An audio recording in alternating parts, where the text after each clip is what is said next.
Hello friends, welcome to legal and social awareness YouTube channel. मैं advocate करीम।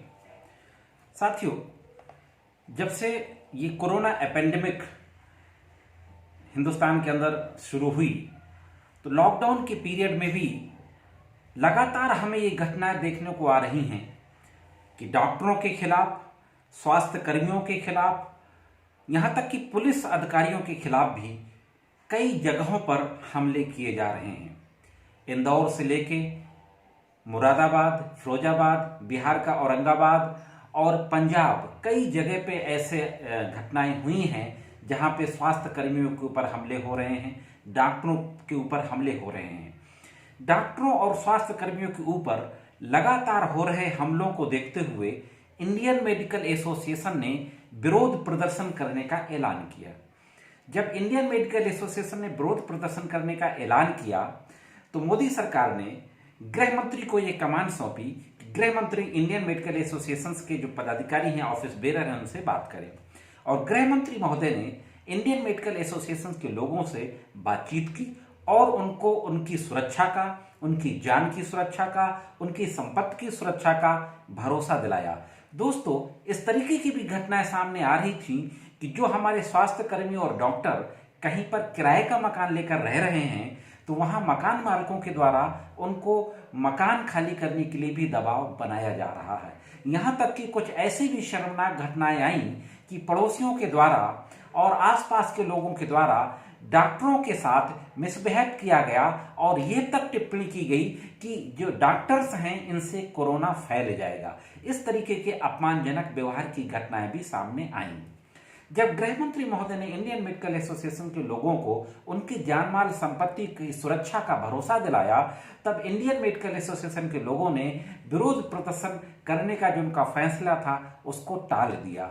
इसके बाद मोदी सरकार ने यह फैसला लिया कि स्वास्थ्य कर्मियों और डॉक्टरों की जान और माल की सुरक्षा के लिए एक ऑर्डिनेंस लाया जाएगा। क्योंकि अभी कोरोना का समय चल रहा है, सब कुछ लॉकडाउन चल रहा है, पार्लियामेंट चल नहीं रही, इसलिए पार्लियामेंट में कोई कानून बन नहीं सकता है। ऐसी स्थिति में केंद्र सरकार ने एक ऑर्डिनेंस लाने का फैसला किया और 22 तारीख को, हाँ दोस्तों, वेंसडे को 22 अप्रैल को मोदी सरकार की कैबिनेट ने महामारी रोग संशोधन अध्यादेश 2020 को मंजूरी दे दी। हाँ दोस्तों, ये जो ऑर्डिनेंस लाया जा रहा है, इस ऑर्डिनेंस के जरिए कोई नया कानून नहीं बनाया जा रहा, बल्कि महामारी अधिनियम जो 1897 का है, जिसपे मैंने ऑलरेडी वीडियो बनाया है महामारी अधिनियम पे, उसका लिंक मैं इसमें दे दूंगा। तो जो एपेंडेमिक एक्ट है, महामारी अधिनियम 1897, उसी के प्रावधानों को और कड़ा बनाया जाएगा इस ऑर्डिनेंस के जरिए अमेंडमेंट करके। तो दोस्तों, 22 अप्रैल को इंडियन केंद्रीय सरकार की कैबिनेट एक प्रस्ताव लाती है और महामारी रोग संशोधन अध्यादेश 2020 को मंजूरी देती है। आज यानी 23 अप्रैल को महामहिम राष्ट्रपति महोदय के द्वारा उस अधिनियम को मंजूरी दे दी जाती है और वह अधिनियम आज की तारीख से पूरे हिंदुस्तान में लागू हो जाता है। दोस्तों, तो साथियों, आज की वीडियो में हम उसी अध्यादेश की कुछ खास बातों के बारे में बात करेंगे और जानते हैं कि जो महामारी रोग संशोधन अध्यादेश 2020 है, उसमें क्या संशोधन किया गया है, इसके संशोधन होने के बाद महामारी अधिनियम में क्या बदलाव आ जाएंगे, उसी के संबंध में आज की वीडियो में बात करते हैं। साथियों, इस अध्यादेश के द्वारा जो महामारी रोग है अधिनियम है, महामारी रोग अधिनियम एपेंडेमिक एक्ट जो है 1897 का, उसके प्रावधानों को और कड़ा बना दिया गया है और उसमें यह जोड़ दिया गया है कि जो कोई व्यक्ति डॉक्टरों पर, नर्सों पर, नर्सिंग स्टाफ्स पर या स्वास्थ्य महकमे से जुड़े हुए किसी भी कर्मचारी पर अगर कोई हमला करता है तो वह एक अजमानती संज्ञेय अपराध की श्रेणी में रखा जाएगा।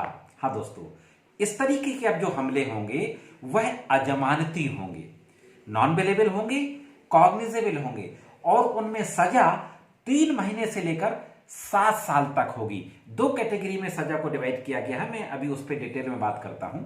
महत्वपूर्ण बात यह है कि इसमें उन मकान मालिकों के कृत्य को भी रखा गया है जो मकान मालिक डॉक्टरों और स्वास्थ्य कर्मियों से किराए का मकान खाली कराने की बात कह रहे हैं, उस काम को भी इसमें अपराध माना गया है, इसमें उत्पीड़न माना गया है दोस्तों। और सबसे महत्वपूर्ण बात है जो इस अध्यादेश के जरिए जो संशोधन किया गया है वो यह है कि ऐसे जो मामले होंगे वह उन मामलों की विवेचना 1 महीने के अंदर पूरी कर ली जाएगी। यानी जो ट्रायल होगा वो 1 महीने के अंदर शुरू हो जाएगा और 1 साल के अंदर ट्रायल पूरा करना होगा। मुकदमे का फैसला 1 साल के अंदर आ जाएगा। मैं समझता हूं कि हिंदुस्तान के अंदर ये पहला किसी मुकदमे की ट्रायल को टाइम बाउंड किया गया है। नहीं, आज तक टाइम बाउंड किसी मुकदमे के ट्रायल को नहीं किया गया। हाईकोर्ट सुप्रीम कोर्ट द्वारा डायरेक्शन जरूर दिए गए हैं कि 2 महीने के अंदर, 3 महीने के अंदर, 6 महीने के अंदर इस केस का ट्रायल कंक्लूड कर लिया जाए, लेकिन किसी एक्ट में संशोधित करके यह बात नहीं जोड़ी गई कि इसका ट्रायल इतने दिन के अंदर कर लिया जाएगा। और कहीं कहीं पे है भी, जैसे कि डोमेस्टिक वायलेंस एक्ट में है कि इसकी कार्रवाई 2 महीने में समाप्त करने के प्रयास किए जाएंगे, तो वो मैंडेटरी नहीं है। यहां पर 1 साल के अंदर इसके ट्रायल को समाप्त किया जाएगा दोस्तों। अब इसमें हानि को और हमले को दो भागों में बांटा गया है। एक तो यह है कि जहां पर हानि कम हुई है और हमला ज्यादा गंभीर नहीं है। जहां पर हानि कम हुई है और हमला ज्यादा गंभीर नहीं है, वहां पे जो अपराध की सजा होगी वो 3 महीने से लेकर 5 साल तक की सजा हो सकती है। हाँ दोस्तों, 3 महीने से लेकर 5 साल तक। अधिकतम मिनिमम सजा 3 महीने, अधिकतम सजा 5 साल। और इसमें जो जुर्माना होगा वो 50,000 से लेकर 2 लाख रुपए तक का जुर्माना होगा। जहां पर डॉक्टरों, नर्सों, स्वास्थ्य कर्मियों के ऊपर हमला ज्यादा गंभीर है और उनको क्षति ज्यादा हुई है जान माल की, वहां पर जो सजा होगी वो 6 महीना मिनिमम सजा, 7 साल मैक्सिमम सजा। अधिकतम जो सजा होगी वो 7 साल तक की होगी और जो जुर्माना होगा वो 1 लाख मिनिमम जुर्माना होगा और 3 लाख मैक्सिमम जुर्माना होगा। हाँ दोस्तों, 1 लाख से लेके 3 लाख तक का जुर्माना किया जा सकता है। जहां स्वास्थ्य कर्मियों की, डॉक्टरों की गाड़ियों का नुकसान होता है, वहां पर उस व्यक्ति से, जिस व्यक्ति ने नुकसान किया है, मार्केट रेट से 2 गुना भाव, मार्केट रेट से डबल रेट पर उनसे वसूली की जाएगी। यानी उनके ऊपर जुर्माना लगाया जाएगा, डबल जुर्माना लगाया। जितना नुकसान हुआ है मार्केट रेट पे उसका एनालिसिस किया जाएगा और उसका डबल जुर्माना लगाया जाएगा दोस्तों। तो इस तरीके से जो महामारी रोग संशोधन अध्यादेश 2020 जो कि आज से राष्ट्रपति महामहिम राष्ट्रपति महोदय के हस्ताक्षर के बाद जो लागू हो गया है, उस अध्यादेश के जरिए महामारी रोग अधिनियम 1897 के प्रावधानों को और सख्त बना दिया गया है और कड़ा बना दिया गया है। दोस्तों, मेरा अपना मानना है कि इस तरीके के हमले, चूंकि आज ये कोरोना वॉरियर्स के नाम से हम इनको सम्मानित कर रहे हैं, ये वो योद्धा हैं जो इस महामारी से लड़ रहे हैं।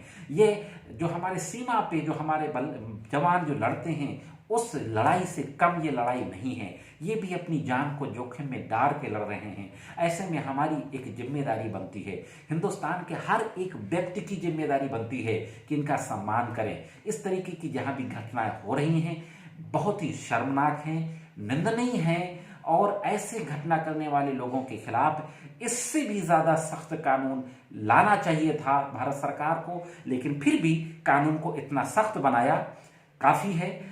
मैं समझता हूं कि अब इस तरीके की घटनाओं पर कुछ जरूर लगाम लगेगी दोस्तों। यह थी महामारी रोग संशोधन अध्यादेश 2020 के बारे में संक्षिप्त में कुछ महत्वपूर्ण जानकारी दोस्तों। मैं उम्मीद करता हूं कि मेरे द्वारा दी गई जानकारी आपको जरूर पसंद आई होगी। साथियों, दोस्तों, अगर अभी तक आपने मेरे चैनल को सब्सक्राइब ना किया हो या मेरे चैनल को पहली बार देख रहे हो तो मेरे चैनल को सब्सक्राइब करें। सब्सक्राइब बटन के बगल में बने हुए बेल आइकॉन को प्रेस करें, जिससे कि भविष्य में मेरे द्वारा वीडियो दी जाने वाली जानकारी का नोटिफिकेशन आप तक पहुंच सके। और मेरे द्वारा दी जाने वाली जानकारी अगर आपको अच्छी लगती हो तो मेरे वीडियोज को लाइक किया करें, अपने दोस्तों में शेयर किया करें, जिससे कि कानून की महत्वपूर्ण जानकारियां ज्यादा से ज्यादा लोगों तक पहुंच सकें। इस वीडियो में सिर्फ इतना ही। मिलते हैं किसी अन्य वीडियो में कानून की कुछ नई जानकारियों के साथ। तब तक कानून की विभिन्न तरीके की जानकारियों के लिए देखते रहें लीगल एंड सोशल अवेयरनेस।